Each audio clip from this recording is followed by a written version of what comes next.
Hello, welcome to our virtual Open Day. This is the College of Science Roundtable discussion. My name is Dr. Andy Evenden, and I'm the College Director for Education and Students. I hope you're enjoying your day so far, and you found out quite a lot of information about the University of Lincoln. During this session, we're going to meet with multiple members of staff from our School of Geography, Engineering and Maths and Physics, and they're going to tell you all about their programs and why you should choose to study at Lincoln. Colleagues from our Science Foundation team will also be here to discuss alternative routes of entry for those of you that don't meet our standard entry requirements. I hope you'll find this discussion useful, and we encourage you to participate by asking your questions within the comments section of this video. If you're waiting to hear information about a specific program or subject, you can find the schedule of this roundtable discussion on our Virtual Open Day website. But now I'd like to introduce the School of Geography. The School of Geography offers both a BSc and a BA, as well as an integrated master's program.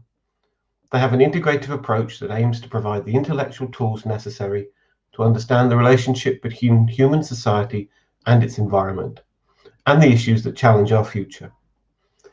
In this session, you will be hearing from different members of academic staff, as well as a current student, who are here to tell you more about studying geography at Lincoln.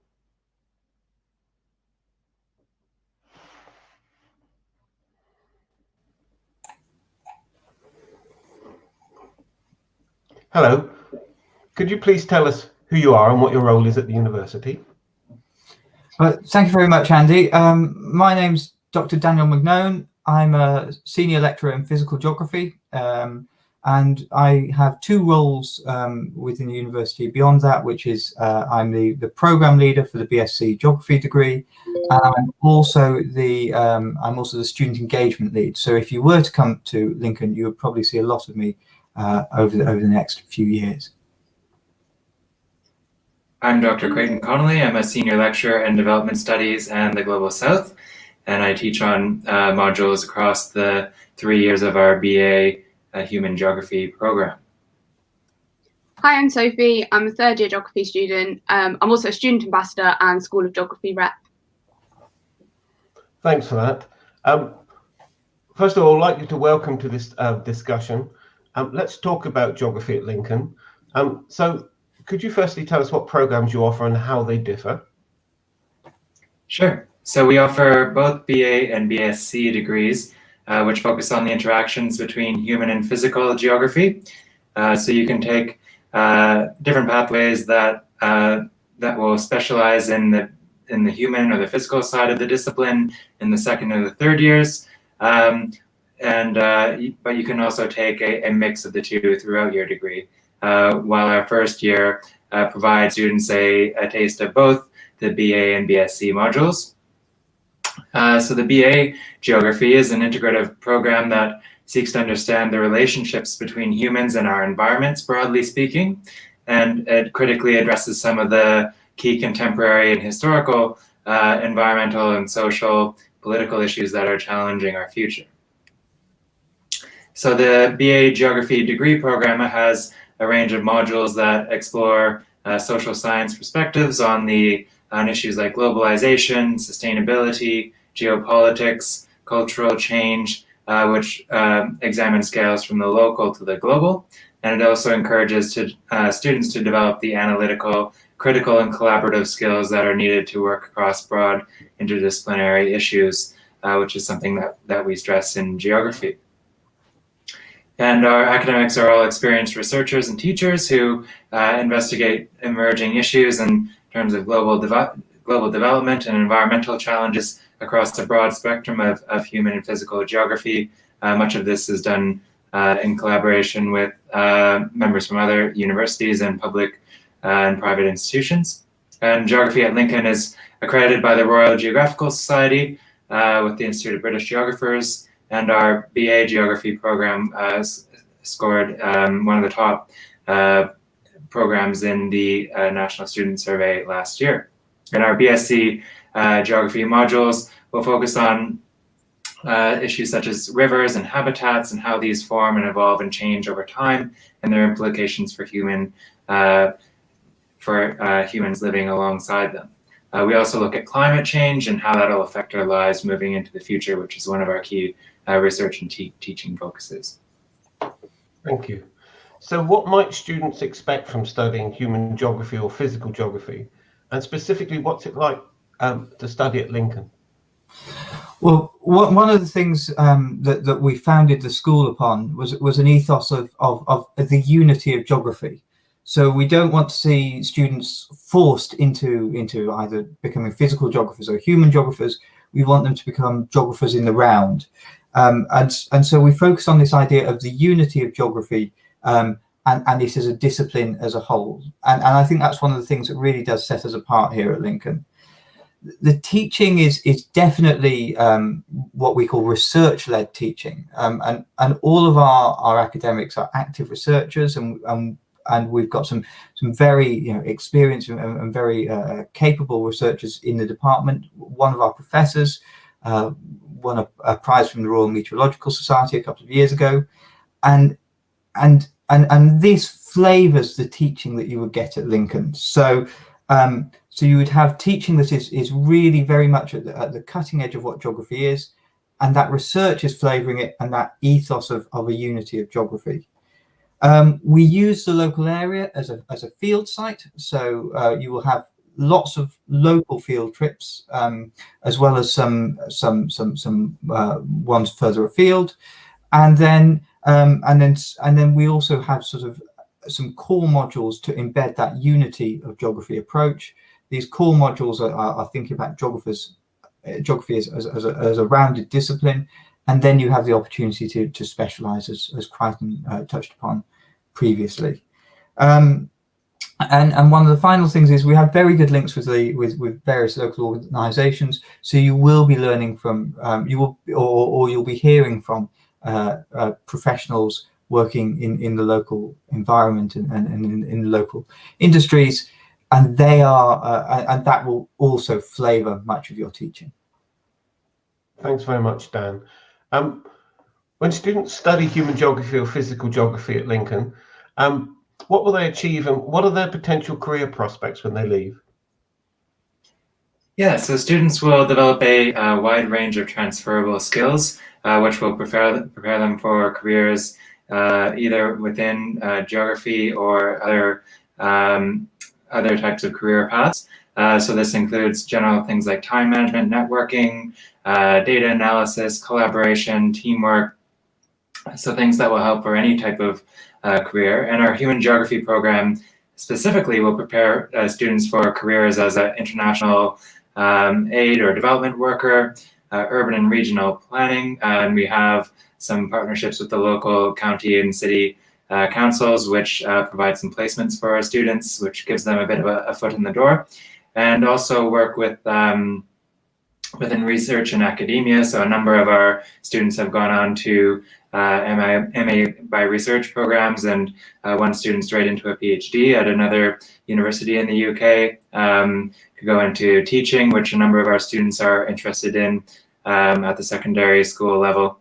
And yeah, so this is sort of a mix of what our BA students do, and certainly Dan can talk a bit more about what students in the BSc pathway might go on to.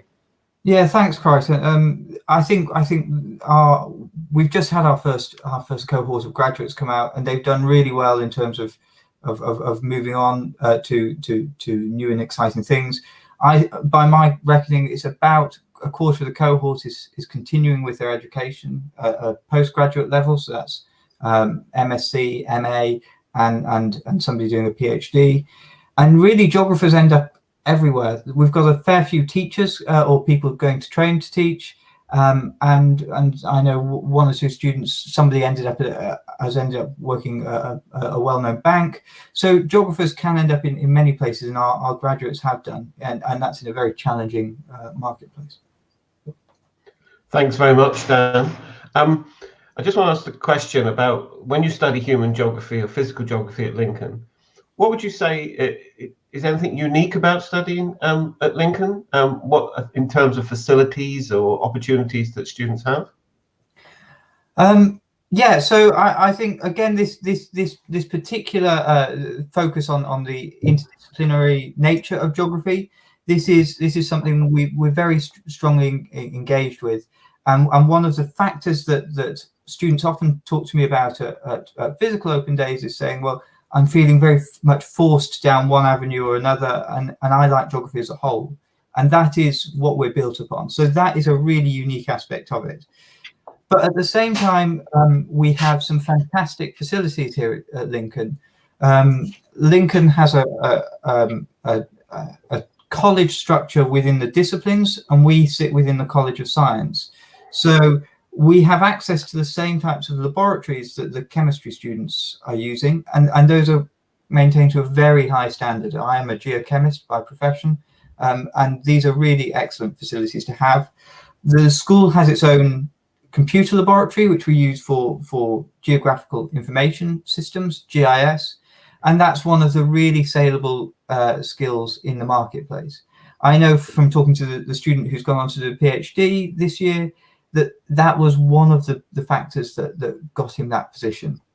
And some of the other things to highlight at Lincoln, and I see we've got a question from an attendee about the field trips and placements. So we do a couple of those field trips. There are two compulsory field trips at Lincoln. The first is a Lincolnshire field trip, and this is a week-long field trip looking at the sustainability of Lincolnshire. And so we talk about that from a human geography perspective in terms of things like the economics, a physical geography perspective in terms of environmental, certain environmental threats, and then a sort of somewhere in the middle approach, which is looking at the sustainability of ecosystems. And that's paid for through your tuition fees. And that's a week-long field trip. In the second year, students go to, or in the past, in the second year, students have gone to Crete and looked at environmental hazards and how that relates to various social themes. And again, that's a core course that is delivered through tuition fees. And then in the third year, there's an optional field trip that we've in the past gone to Chile with, and Crichton is one of the field trip leaders there. So perhaps, do you want to address a bit more of that? Sure, yeah. So the Chile field trip is overseas research module as a normal module that you would take, but this is of course compressed into 1 week of teaching and activity in Chile, and there are some preparatory and follow-up modules that come on with that. So this really integrates both the physical and human sides of geographical research.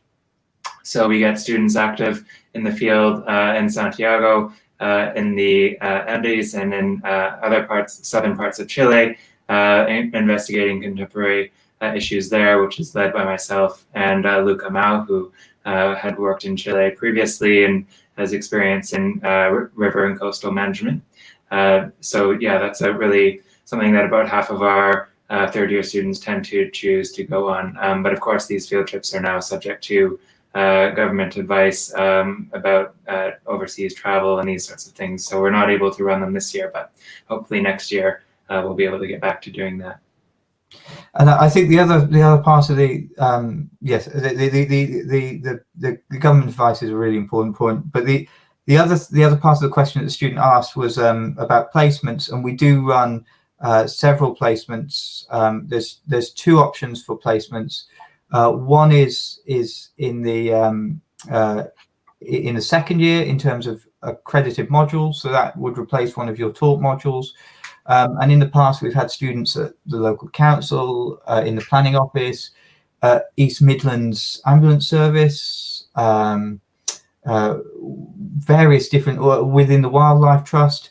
One of the things that often surprises people, and when I mentioned that the ambulance service is what are geographers doing there, and I have to reiterate that today geography is more than just it's more than just somebody stood with a fleece on a mountainside. It's very much integrated in how we run society. We're not just stood in wet fields anymore. So yes, there are a lot of placement opportunities, and I think we do a sandwich here as well. There's a lot of opportunities to engage within the engage with the school. We've got, I think, a really nice community, and that seems to be reflected in lots of the feedback that we pick up on. We've got a geography society. I'm sure Sophie will say a lot more about that than I can. And we run a student rep system. So we listen to our students probably twice a semester formally, monthly more often, in a setting to make sure that we know that you are getting the best education that we can provide you. Thanks very much. Thanks, Crichton. Thanks, Dan. Let's get a student's perspective from you, Sophie. I know you've been a current student for a while now. Can you give us an insight into your student experience at Lincoln? Yeah, so over the past few years, Lincoln's been absolutely fantastic. Like, it's always been so friendly and welcoming. Like Dan said, it's a really big community. You always feel part of it. And there's also so many opportunities, like being a student ambassador, course rep, part of the campaigns network, which I'm part of. So I'm the climate emergency lead for that network. And also undergraduate research projects, which I undertook with Dan during the first year. So we looked at microplastic contamination. And also there's also so many different societies you can get involved with. I also find the dissertation part is really good because you can make the course your own. And I've never had nothing to do. I've always been really busy, so it's really good. Thanks, Sophie. Just a question about when you first started your course at Lincoln. How did you find that transition from A-level to degree? Yeah, so I took a gap year, so I thought it was going to be a bit harder than I actually found it. But it was actually really good. The staff were all really helpful. If you ever had a question, which I always have a lot of questions, they always are happy to answer if you go and see them. And the course is always really well designed, so you can make those adjustments, and they teach you how to write from A-level to uni, which is something that I found really useful, as well as the lecturers. They always have time to go through stuff with you if you need help. Yeah, it's just been really good with all the different services as well. Thanks very much, Sophie. I wonder if somebody could talk us through the actual student journey from year 1 to year 3, and if they choose to year 4, what will the students expect to learn, and what experience will they gain when they do so? Yeah, thanks, Andy. It's lovely to hear that Sophie's had such a good experience with us.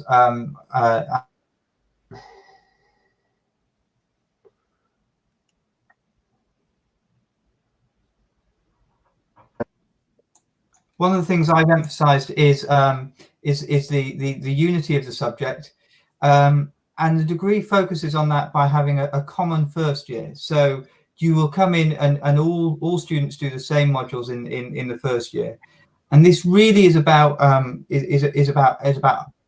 upskilling our students, so giving them the foundation that they need to build on for future years. So some of the things you do will be some lab work with me, or GIS work with my colleague Dil Cushy, and you will learn these core skills, and you will also learn core concepts. So there's a couple of courses on concepts around ecosystems, around people, around physical geography or geomorphological principles, and those core concepts will then be what you build upon in future years, because in the future years you get to specialize. So if you want to become somebody who really is specializing in, say, the topic of geomorphology, or a more human geography specialism, perhaps geographies of health, then there's the opportunity to do that in the second and the third year, where you look at some core concepts.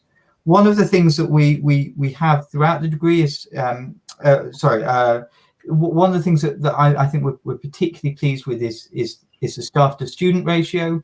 So at the moment, I think Sophie's year has about 60 students in it, and we've got 12 or so staff members. So you're looking at a very good staff to student ratio at the institution, and I think that comes through with the community that we've built as well.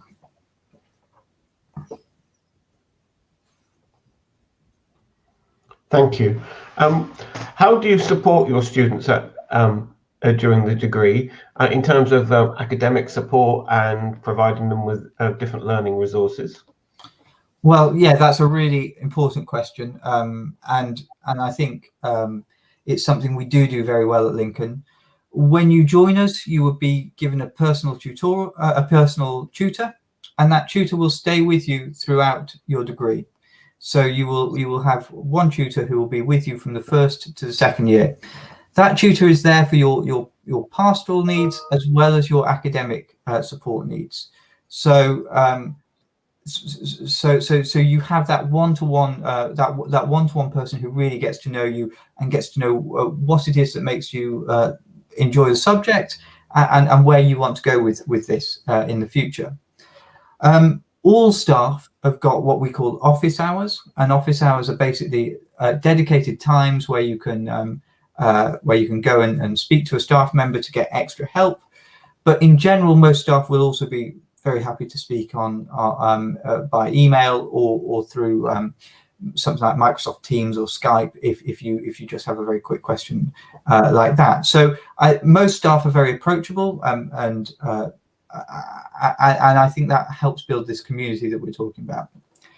Beyond the school, the university is very good with the resources provided to students. The library is excellent here, and the library is more than just a repository of books.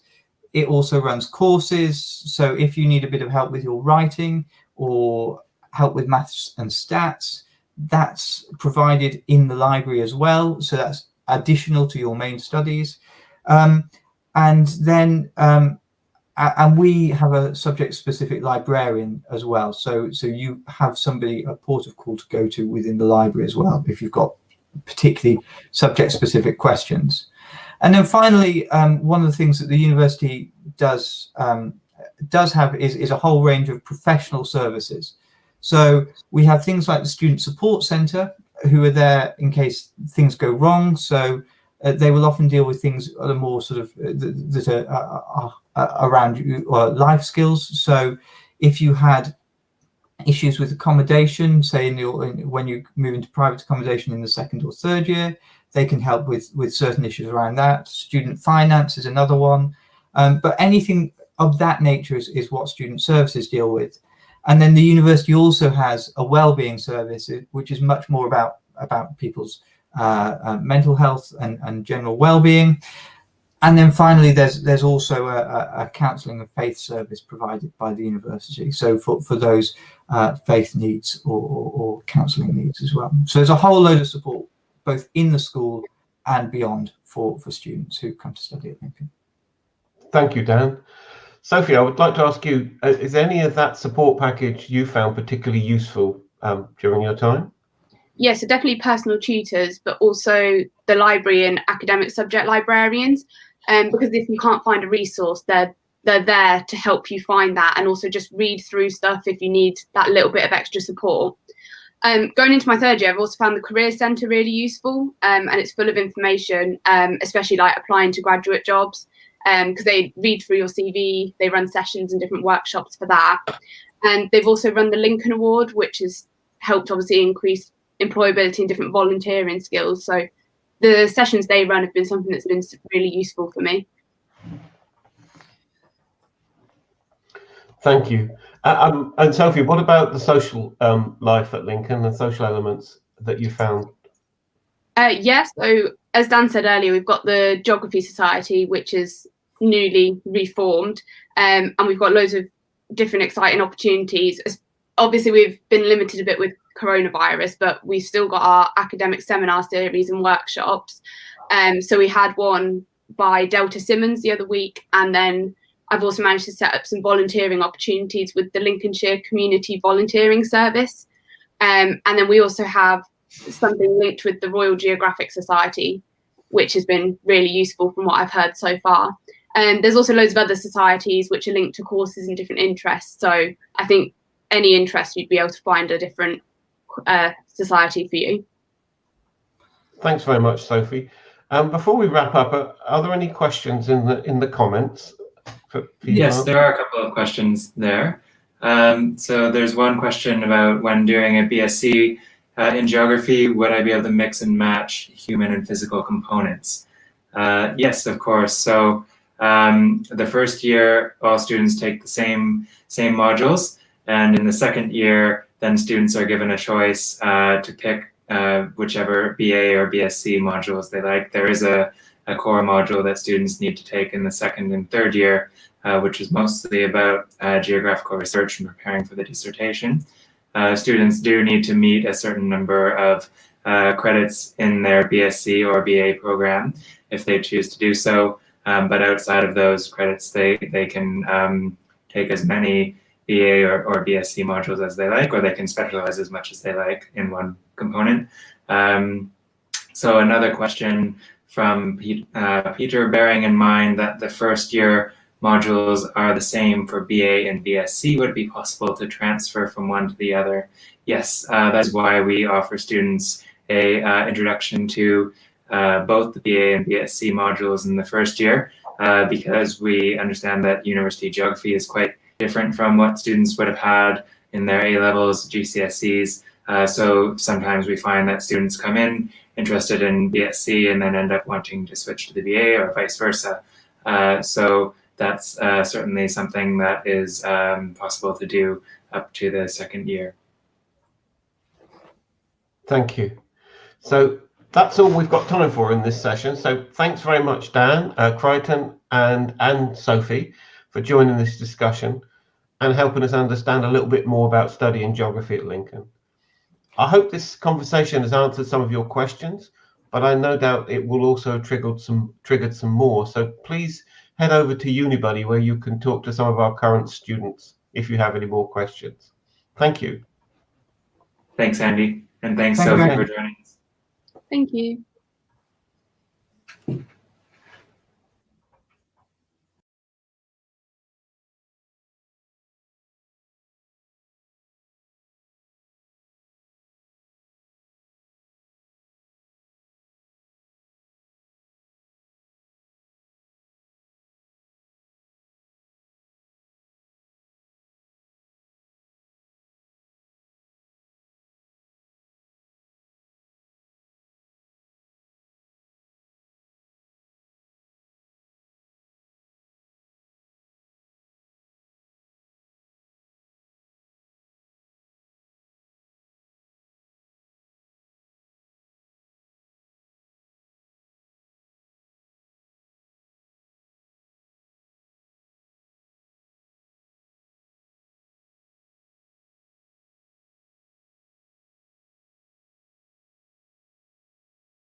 College of Science Roundtable discussion. My name is Dr. Andy Evenden, and I'm the College Director for Education and Students. I hope you're enjoying your day so far and you've found out lots of useful information about the University of Lincoln. If you're waiting to hear information about a specific program or subject, you can find the schedule for this roundtable discussion on our Virtual Open Day website. But now I'd like to introduce you to the School of Engineering. The school is the first new engineering school in the UK for more than 20 years. Both the mechanical and electrical and electronic degrees are accredited by the Institute of Mechanical Engineers and Institution of Engineering and Technology, respectively. They're also proud to be the principal partner of Siemens Energy Limited, and together they are both dedicated to producing graduates who are both industry ready as well as being academically excellent. In this session, you're going to hear from different members of academic staff who are going to tell you more about studying engineering at Lincoln. So hello everybody, can you please tell us who you are and what your role is? Good morning, my name's Dr. Mike Gallimore. I'm the head of the School of Engineering.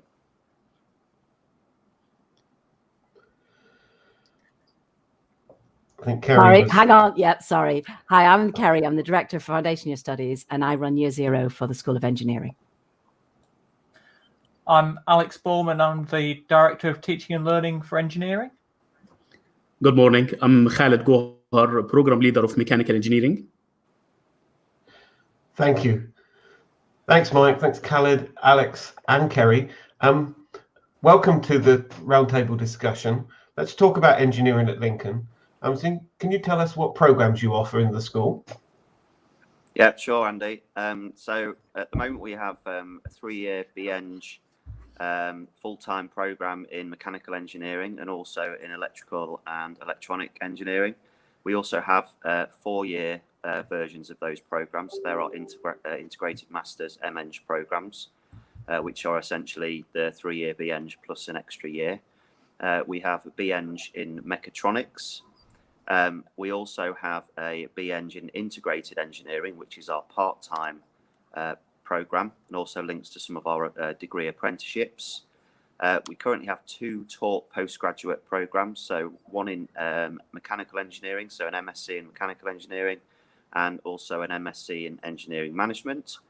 We also have an MSc by research, which is purely research based and links to our overarching research groups and themes. And then we also have MPhil and PhD opportunities. So a very wide range of different programs. Thank you, Mike. I believe we also offer a Science Foundation Year route with these degree programs. Kerry, can you tell us how the Foundation Year supports students in developing the skills they need? Yes, of course. Well, we have a bespoke curriculum that's been co-written with the destination schools, so with the School of Engineering. And we have maths and science modules that have been specifically designed to equip students with the skills they will need to succeed in Year 1 and beyond. We have a bespoke study skills module because we feel it's really important to develop the students' academic toolkit as it's vital to their progress in higher education. Knowing how to study is just as important as the subject knowledge itself. We also try to promote self-reflection so the students are encouraged to take ownership of their own progress, becoming self-directed, resilient, independent learners, ready to tackle the demands of future years of their Lincoln program. Thanks very much, Kerry. Mike, you mentioned quite a lot about your programs. So could you just tell us a little bit about what the differences are between these programs and what students might expect from studying these? Specifically, what's it like to study them at Lincoln? Okay, well, I'll hand over to Khaled and Alex. I think are going to answer that one. Yeah, sure. Thanks, Andy. I would start with the mechanical engineering program, which I'm currently lead. For example, in mechanical engineering, we offer students a range of work-related learning experience. And in Year 1 and Year 2, we start with the students studying the engineering foundation subjects. So you can imagine like core subjects like material science, engineering design challenge. And this is a great topic which we introduced last year. So students will be introduced to project work on teams in the design challenge context. We provide modules on design innovation in Year 2 as well. Manufacturing and robotics is a core modules in our curriculum.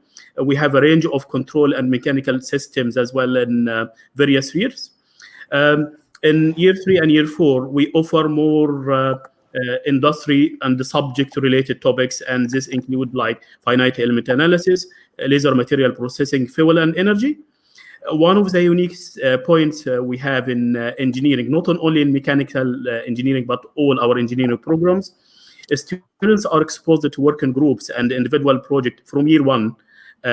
So this will, because we are keen to produce industry-ready graduates, and we produce like highly skilled students, in particular product design, solving real problems and working with academic staff as well. Many of our academic staff have many research projects which is applied and industry related, and our students have this opportunity to work with them in these research projects. Thank you, Khaled.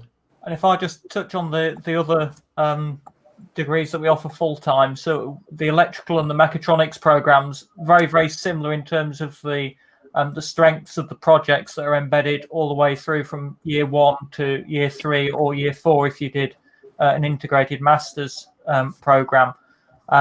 There's also a lot of project-based working and working with kits in modules.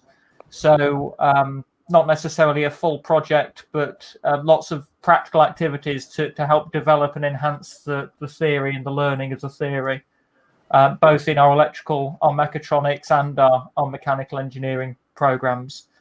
Some of the common modules in year 1, things like the maths and the computing, lay the foundations, as Khaled said.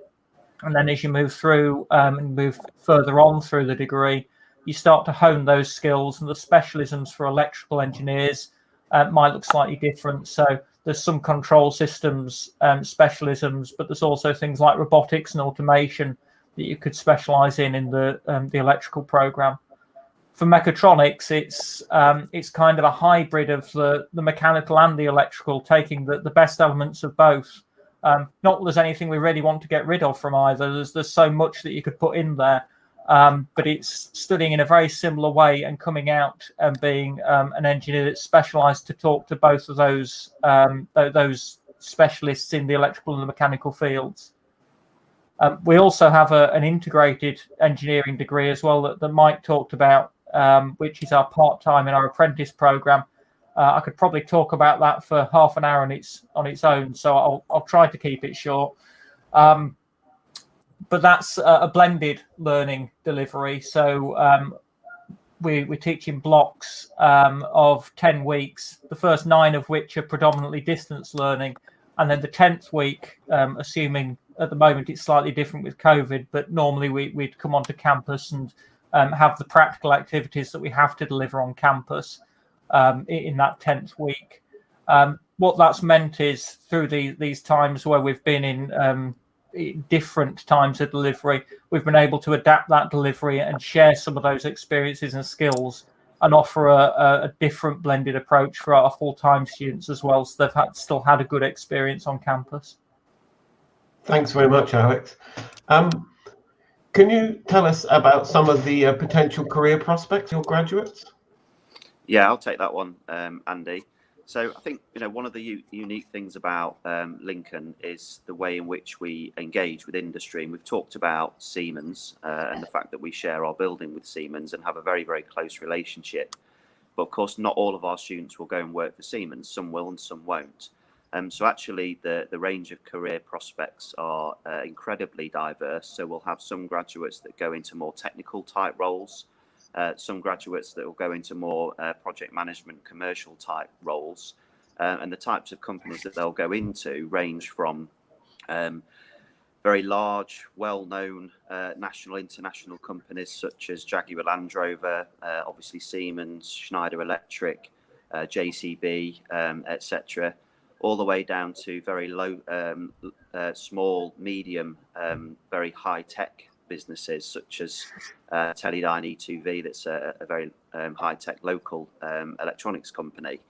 So it really does vary. And what we try to do is, throughout the student studies, is expose them to all of those different opportunities so that when they do graduate, they can make a really informed choice of the type of industry that they want to go into. So through our curriculum, we have a series of what we call industry touch points. So they're opportunities for our students to work directly with industry on various projects. We invite guest speakers, we take students out on industry visits, because the range of opportunities are so huge and diverse that we really think it's important that students have an insight into those different types of industry, so ultimately they make that right choice when they graduate. Thanks very much, Mike. I'm going to ask a question about studying engineering at Lincoln. What would you say are the unique points about studying? Right, I'll take this one, Andy. Thank you. Just to start with it, I think we engineering we have built a strong multidisciplinary learning community. For the last 2 years, we did a rigorous revision for our engineering programs. We introduced new modules.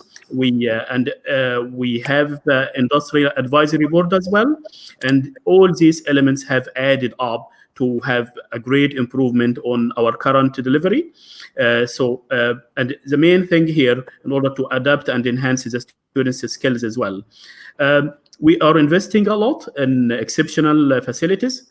So, for example, like giving like hardware kits to all students from year 1 to year 4, not only to work on their subject level modules, but in addition to they can build their own confidence to work on hardware on their own time as well. Especially with the current time, most of the students are working from home, especially, etc. We introduce project-based learning modules as well. And the good example of this is the design challenge context in year 1. And what we are keen here is to build this confidence and skills in working in team from early stage, because we have major project in level 3 and level 4, and without this confidence and without this skills to work on teams, students will struggle in their later years. We have great opportunities for field trips as well, and this is not only nationally, but we have some international field trips. Good examples of this, our 4th year students are visiting a Volvo site in Sweden. Usually every year, this is part of their vehicle dynamics modules. We have number of national field trips. Cotton Power Station in Nottinghamshire was a recent one. Our engineering programs are accredited, so particularly the electrical and electronics engineering has been accredited last year by the Institute of Engineering and Technology, and now we are seeking re-accreditation for the mechanical engineering program as well. Thanks very much, Khaled. I wonder if it's possible for you to talk through the year-by-year journey that students will take from year 1 to year 3 or to year 4 if they choose to do that. Yeah, I can pick that one up if you want, Andy. Yep. So I'll talk generally rather than about one specific degree program, because they all have a very similar structure in terms of how they're put together. For people who are interested in the specific modules that are studied, the best source of information is the website, and that will give you a lot more detail than we could give in this brief conversation. There's a layout on there of everything that's covered.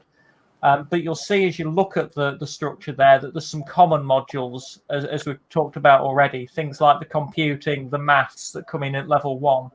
And they lay the foundations and the building blocks of the knowledge that you need as you move further on through the degree. As you move further on into levels 2 and 3, you start to apply that knowledge. And the further on you go, the more you get to specialize and apply in the areas that you're interested in. So level 3, depending on if you're a mechanical or an electrical or a mechatronics engineer, will have different options that you can choose. So the example I gave earlier for the electrical program would be some students choose to look at robotics and automation. They'll have still done the common computing module at the start, but when they get to the final year, they'll be applying those concepts in different ways. What's good every year, and I think Khaled has already emphasized this quite well, is that the project modules that we've embedded in each year that run through the years, because they give the students an opportunity to demonstrate the knowledge they're learning in other modules, but also the skills they're developing. Things like working together in teams, managing their project. So often they'll nominate one person from the group to be the project manager. managing resources, maybe building a small prototype of the task or the solution they've got to the task that have been set. They then have to present that solution back to a panel. And very often that panel includes industry members, possibly the industry members of the company that actually set the task in the first place, because everything that we're trying to do is related to real world challenges and real world problems. So the students will be learning the theory, but they'll also be applying it to things that they're actually going to need to, challenges they're actually going to need to work to solve in the future. That starts as a group project in year one, but by the time they get to the third year, the dissertation project is both very focused in terms of the subject they're looking at, but it's also an individual project, so it's driven by them as an individual as well. Thank you, Alex. Can we have a look at the question, if there's any questions in the chat today?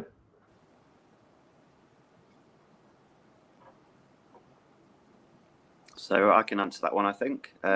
Thanks for the question, Paul. So yeah, if you're interested in studying any of our programs and you have the right mix of A levels, so for our undergraduate programs, then we ask for a maths A level is our only subject specific requirement, and we ask for a B grade. So do apply directly. If you fail to get those grades, or you haven't got the right combination of A levels, then you'll be offered that the foundation route. So yeah, just apply straight away, and then you'll automatically get that offer. If you don't meet the entry requirements to enter directly into year one. And Kerry will be very happy to talk to you about that if that happens. Absolutely. I think that I actually think that that's a good segue into Kerry, because I imagine that Science Foundation year is a good help to those students that find themselves on that route. Kerry, can you tell us a little bit about who teaches on that foundation year, how the students are taught, and who teaches on that? Of course. Right. So basically, I have quite a diverse teaching team that I have that have come from secondary education, further education, and higher education. And I'm very pleased to say that we've been recognised by multiple awards, including the highly competitive National Advance HE Collaborative Award for Teaching Excellence. I have to say that. As well as the core team, you'll have a link tutor from the School of Engineering, Dr. Nick Tucker. And he helps to make sure that you hear about lectures and things that are going on or activities you'd like to join in. We have also a specialist transition module, which I'm delighted to say is being taught by the school academics in the School of Engineering. And you get a chance in a non-COVID year to come in and to practice using, meeting all the academics and practice the theory that you require. We taught on campus, just like any other student.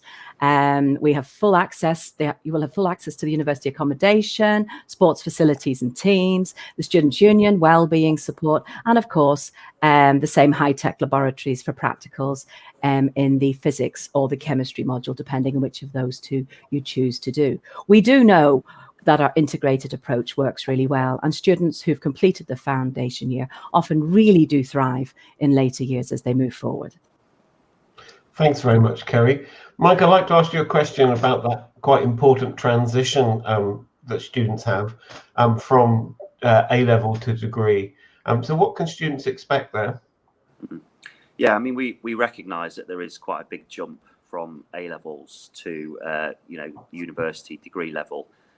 Not only in terms of that academic jump, which we know is quite large, but also in terms of the kind of personal jump in terms of each student's own individual development, moving away from home, becoming independent. So we have a wide range of support that's available to students throughout their course. We know that transition doesn't happen overnight. So in terms of academic support, one of the major concerns that many students have is around mathematics, because it is a fundamental part of any engineering degree. So in order to support that transition for students, we have a tailored mathematics support system in place. So that runs right from the very first week, where we run a diagnostic assessment. We look at where those fundamental skills gaps are, and then we work with actually a school teacher who comes in and runs some additional sessions on top of the normal timetabled sessions, where students can access more one-to-one support to start to fill some of those gaps. And then that support continues throughout the year with all of our taught modules as well. So we really do recognise that all students learn at very different rates, and that transition may take longer for some than it does for others. So we aim to tailor that support to the individual needs of each student. Beyond year one, we also have our Maths and Stats Help service, which is based in the library. So students can get more mathematics-based support at a higher level from very highly qualified staff that are based in the library. And then also we have our personal tutoring system, which I think Alex will talk about a little bit later. So a wide range of support to meet the needs of all individual students. Thanks very much, Mike. In fact, that's where I'm going next. Alex, you're the Director of Teaching and Learning, so probably best placed to tell us what support is available for students in terms of academic support and learning resources. Yeah, so well, Mike picked up on some of the pastoral support with the personal tutoring. So I'll start there, and every student, when they begin studying with us, gets a personal tutor allocated, who's a primary point of contact where the student can ask the questions. There's no such thing as a silly question. They can ask, and they can. The personal tutor probably won't be able to support or to answer the question directly, but will be able to signpost them to where they can get the help they need. And it's really the support structures that are there for them are all the different places that the personal tutor could signpost them to. So things like the Wellbeing Centre, the central services, the library. Our library has a really good subject librarian that's dedicated to engineering, that they can go and call on and ask for support in that area. There's things like the Careers and Employability Service if they're looking at brushing up on their CV or interview technique. We've got a colleague that looks at putting people in placements and supporting students to find placements if they're interested in that, either over the summer or for a year out in the sandwich year, where they can go and find a placement.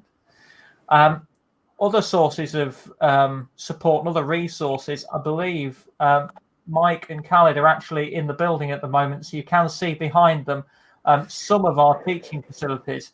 I can't actually see where you are, Mike. I'm sorry. I'm in the metrology lab at the moment. So Mike's in our metrology lab, which is actually used by all the different year groups, primarily on the mechanical courses. So there's things in there like microscopes, tensile testers, bits of kit that you'd learn the basics of in year one, and then you get to call on through the projects as you move through the degree. Khaled, whereabouts are you? I'm in the Biorobotics and Medical Technologies lab, and this is like a very active lab, and we have many state-of-the-art facilities, including like 3D printing. Students are working on this particular subject. We've lost your microphone, Khaled. I think we've just lost Khaled's audio there, but there's all sorts of different projects going on inside that lab, and they're just a couple of the specialist labs that we've got to support students in their project work. They're reinforcing the learning that's taking place in the lectures. Obviously, we'd normally want to take people on a tour. We can't do that at the moment, unfortunately. Outside of the physical building, we've also got the academic tutors that are always willing to be called on to help and support students if they're struggling in a particular topic. At the moment, we're employing technology like Teams quite a lot to do that, and I think that's probably got a place going forward in the way we support our students, even as we come out of these strange times. Thank you, Alex. I wonder if somebody could tell us about the social and extracurricular activities within the school. Probably I could jump to this. Thanks, Andy. I think it's not only purely academic subject we teach. Our students have the great opportunities to have work on societies. We have a very active engineering students society. This is mainly led by students, but the school is providing academic and financial support as well. So students have the opportunity to work on their own subject without any interference from academics. And mainly, as I mentioned, this is student-led. Last year, we introduced a new society as well, led by our global professor of robotics, engineering robotics. This is a state engineering society, and this new particular area on space robotics is new to Lincoln, and the students are having this great opportunity to explore this field as well. I think we are keen to have this informal gathering with our students at least once a year. So for the last 2 years, we introduced what we call it School Action Day. This is an annual gathering for all students from year 1 to year 4. They meet in informal setting with all academics, with the school leadership team, just to have informal chat about any subject level topics. If they have any comments, if they have any good suggestion, to take it on board. And we use this great feedback from students in a positive way to enhance their experience in a great way. To be honest, this has a great positive impact on our NSS result over the last 2 years as well. It's not only our curriculum is delivered by academic staff, we invite industrial experts as well. So many of our modules, we invite probably once or twice a year an industrial speaker to talk about subject level, not really on the delivered material, but from talking about industrial relevant experience as well. Thank you very much, Khaled. So that's about all the time we have for this session. So thanks very much, Mike and Khaled, Alex and Kerry, for this discussion and help us understand a little bit more about studying engineering at Lincoln. I hope the conversation has answered some of your questions, but I think you probably have a lot more. So if you want to head over to UniBuddy, you can talk to some of our current students who are studying within the school. You can find the link to UniBuddy in the comments section of this video. So goodbye.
Hello, welcome to our virtual open day. This is the College of Science Roundtable discussion.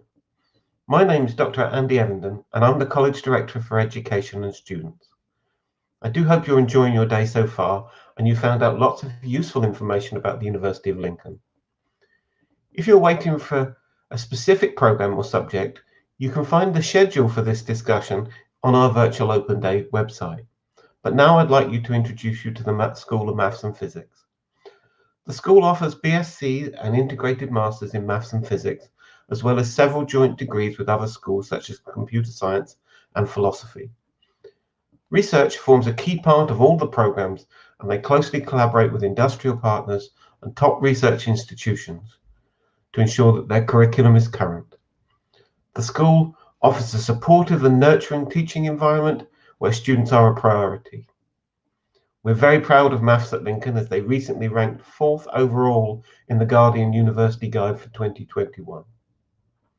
In this session, you're going to hear from different members of academic staff as well as a former student. They're here to tell you more about studying within the School of Mathematics and Physics at Lincoln.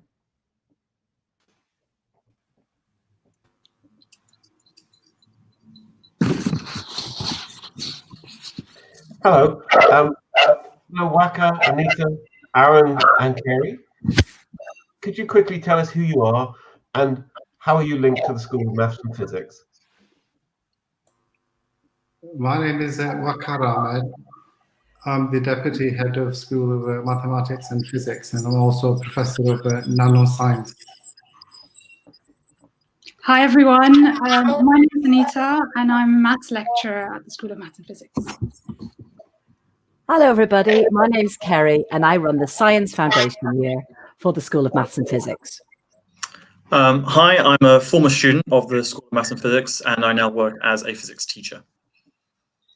Thank you very much, everybody. Welcome to the roundtable discussion. We're going to talk about maths and physics at Lincoln.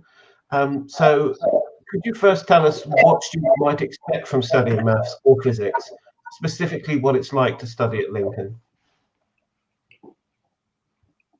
So Lincoln is a TEF Gold Star rated university, and in maths and physics, we've got a nice combination of modules which involve input from industry and also academics from that have come from the top institutions from all over the world. So we've got an international feel in the school.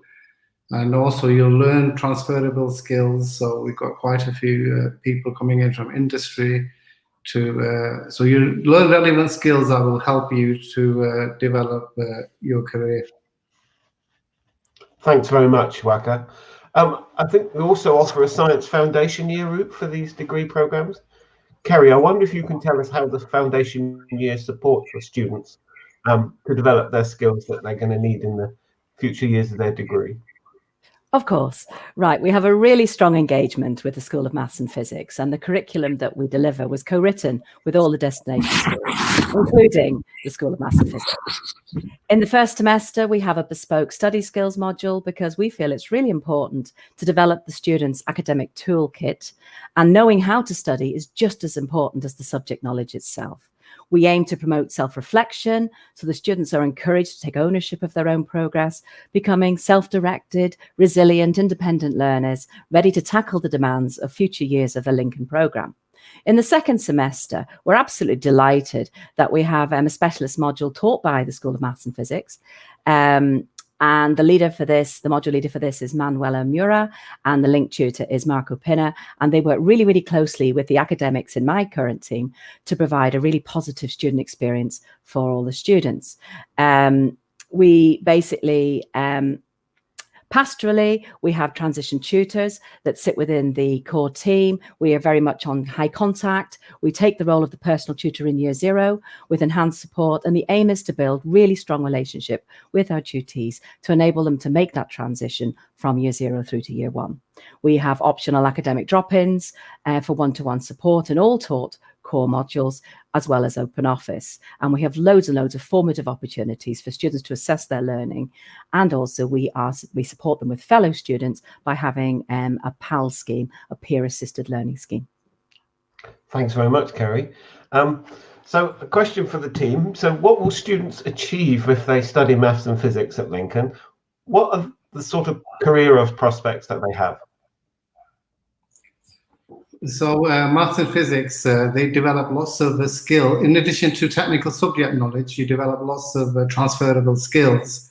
So we also we've got lots of support from industry. So we've got industrial lecturers coming in talking about their experience. So in addition to technical knowledge, you get the transferable skills that you can apply to a whole range of different problem solving and a whole range of different scenarios. So I think, and also we've got quite up-to-date current curriculum. So you've got nanophysics, which is state-of-the-art work that they're doing, and our curriculum is research informed. So for example, in mathematics, we've got like world-leading research group in algebra. In physics, we've got computational physics, which is led by the founding head of school, Andrei Wondesky. Thanks very much. People associate maths and physics with complex mathematical problems, as well as various discoveries which have advanced technology and civilization. Can students take part in these discoveries whilst they're here with us? Yes, absolutely. So all of the school's lecturers, all of the school lecturers, they are active scientists. So they are taking part in cutting edge research. And maybe let me mention a few research topics that our lecturers are involved in. So in the physics part of our school, we've got active researchers in areas such as fluid dynamics, nanoscience, as Waqar mentioned, nanoparticles, soft matter. Also, we've got an astrophysicist in our school as well. So we've got a really large variety for the research topics for the physics part of our school. As for the mathematics part of our school, or the more pure mathematics aspect of our school, as Waqar mentioned as well, we've got a really strong algebra group, but not only algebra, there are other areas in pure mathematics that are also represented in our school, such as number theory. And in particular, under the algebra part of our group, there's a lot of us that work in an area called group theory. And this is a study of symmetries in pure mathematics, which has lots of applications to chemistry, physics, also to computer science, such as computer vision. And so that's a bit roughly about what the lecturers do from a research point of view. So how do the students, what opportunities do the students have to get involved in all of these research areas? Well, specifically also in your third year, you have a chance to do a project, and you can choose among lots of topics that the lecturers suggest, varying from physics, applied maths to pure mathematics. And so this is one opportunity that you will get to get involved in cutting edge research. Apart from that, the School of Maths and Physics also hosts lots of research seminars on a weekly or fortnightly basis. And this is where we have distinguished academics from other universities across the UK and also from Europe, the continent, coming to visit the School of Maths and Physics and giving a talk on their research. So these seminars are also open to students, and this is another opportunity for the students to get involved in cutting edge research that's done at Lincoln. So thank you. Thanks very much. Aaron, you're an alumnus of the program, so you're a former student in the School of Maths and Physics. Can you give us an insight into what your student experience was like at Lincoln? So it was quite a different experience than what I was expecting. So I'd always been sort of made to think that going to university was a lot of independent work, and there wasn't a lot of sort of collaboration involved. It was very, academically focused. But actually, there's a lot of group work that is involved. You get to work with all sorts of different people. You get to work with other students in group projects, and you also get to work with academics as well.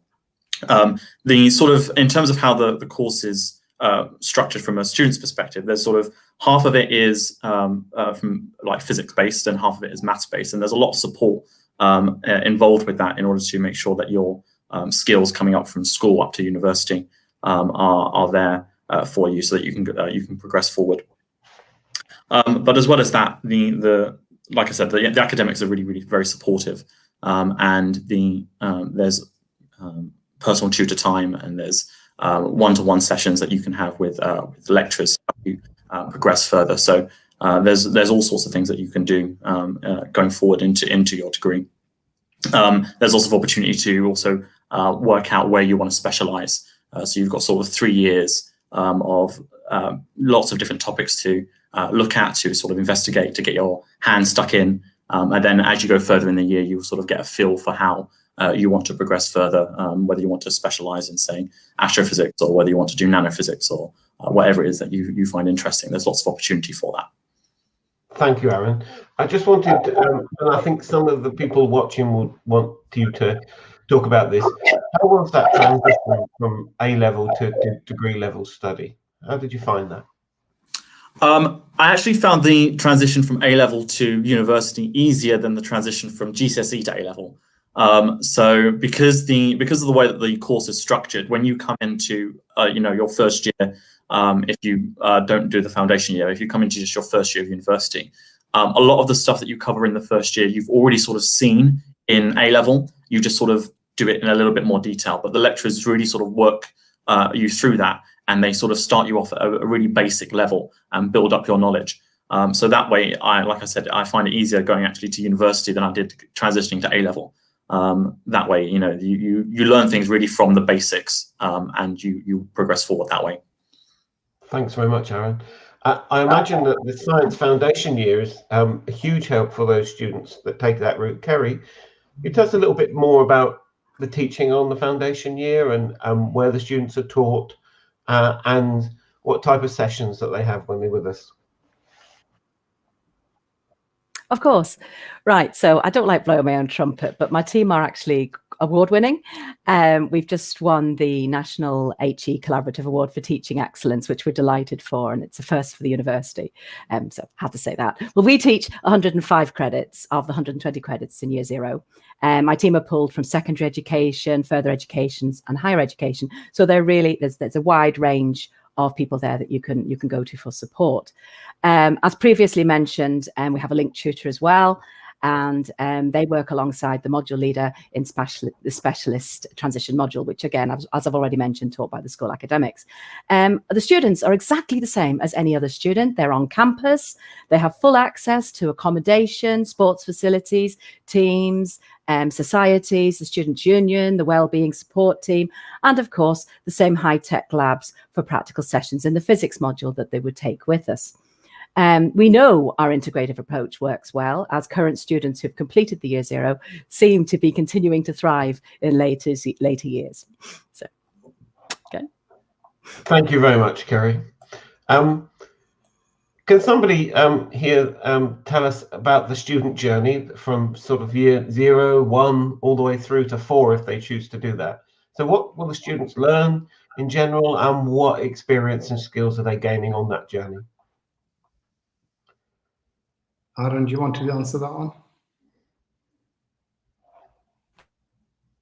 one? So basically, from first year, you start off with some really basic, at least from a physics perspective, because I studied physics.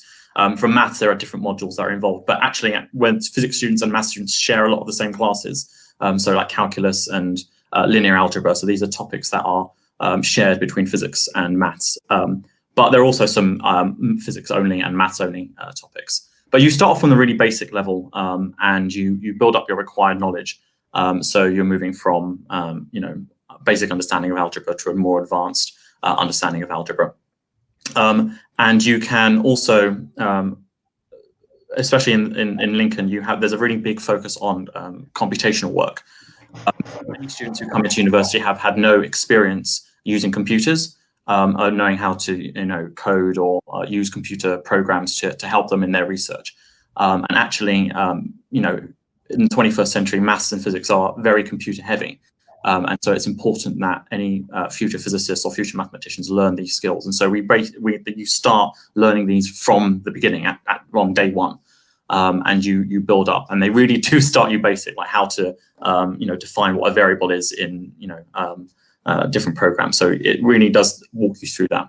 And then when you go into year 2, you do some of the more advanced stuff.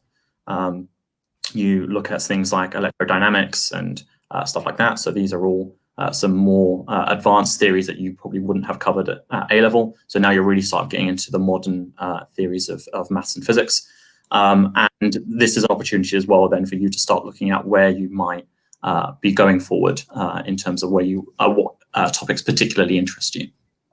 And then third year is sort of your big year if you do your 3-year degree or if you do your 4-year degree. So this is where all of your work sort of comes together. You take all of the skills that you've learned in the previous 2 years, and you can apply it to things like your end of year project, which is a big module that you do at the end of the year, where you, like Anita said, you can pick a topic from a list, and these will have academics that are associated with them. And you sort of do an independent project by yourself. By the way, I forgot to mention actually, in first year, second year, and third year, you do a project each time, and you get gradually more independent as you go. So in the first year, you just maybe do a group project with a group of say 4 or 5 of you, and then in the second year, it will be reduced down to maybe 2 or 3, and then in the final year, you do an individual project. So you're sort of, as you're moving forwards, you're learning more independent skills until your final year when you produce your final project. And then if you go into 4th year, I didn't do the 4th year program, so I can't speak with confidence on that. But from what I hear from colleagues who have done that 4th year, it is sort of like an advancement on the 3rd year. You do more individual work, but you also look at projects which are more tailored towards looking at research as well. So actually, if you want to go into a research profession, so say like a professor or an actual active researcher, the 4th year sort of prepares you to do that. Thank you, Aaron. Kerry, could you just give us a quick insight into the year 0 progression, please? Of course. So when you come to us, we run basically the very first module that you meet is a study skills module, and that gives you like a toolkit of academic skills that you need to be successful further on in your career. And we also do, in the School of Maths and Physics, you will do 2 mathematical modules, applied mathematics and mathematical methods, and they take you through the fundamentals that you require to allow you to access year 1. We also run a physics module within the science foundation year, and there you get chance to get into the laboratories, as I've already mentioned, and actually, have experimentation, which the students really do enjoy. Okay. Thank you. I want to talk a little bit now about student support, specifically academic and learning resources. I wonder if anybody could talk through that for students at Lincoln. So I could say something on that. So Aaron and some other people have also mentioned these tutorials.